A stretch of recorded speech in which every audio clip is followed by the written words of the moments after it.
In my village, they said never whistle after dark. My uncle laughed at that rule. They found him 3 days later, standing in the lake, eyes wide open, completely still. Breathing. But gone.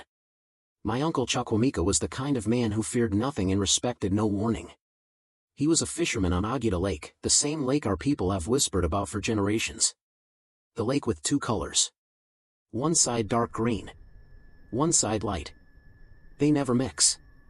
The elders said something lives in the boundary between them. Something old. Something that listens. The rule was simple. You do not whistle near Oguta Lake after sunset.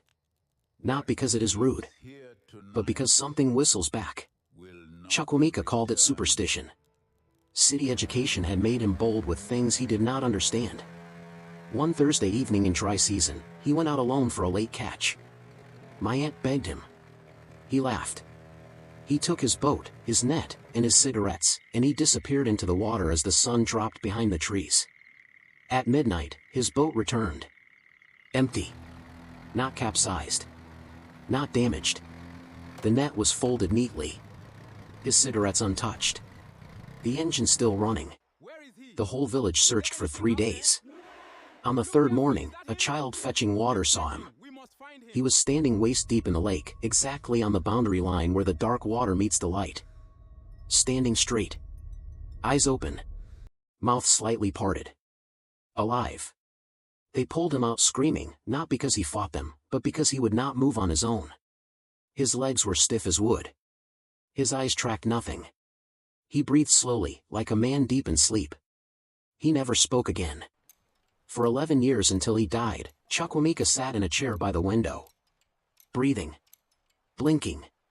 Eating when food was placed in his mouth. But gone.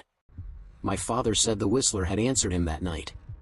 That when you whistle near the lake after dark, it hears a greeting. It comes. It puts its mouth close to your ear and whistles back, just once, and whatever it blows into you pushes you out. Your body stays. You do not. I have never whistled near water after dark. Not once in my life. And when the wind moves across Oguta Lake at night and you hear a sound, long and low and almost musical, you close your mouth. You do not answer. You run. This is echoes from the bush, where the stories the world forgot have always been waiting.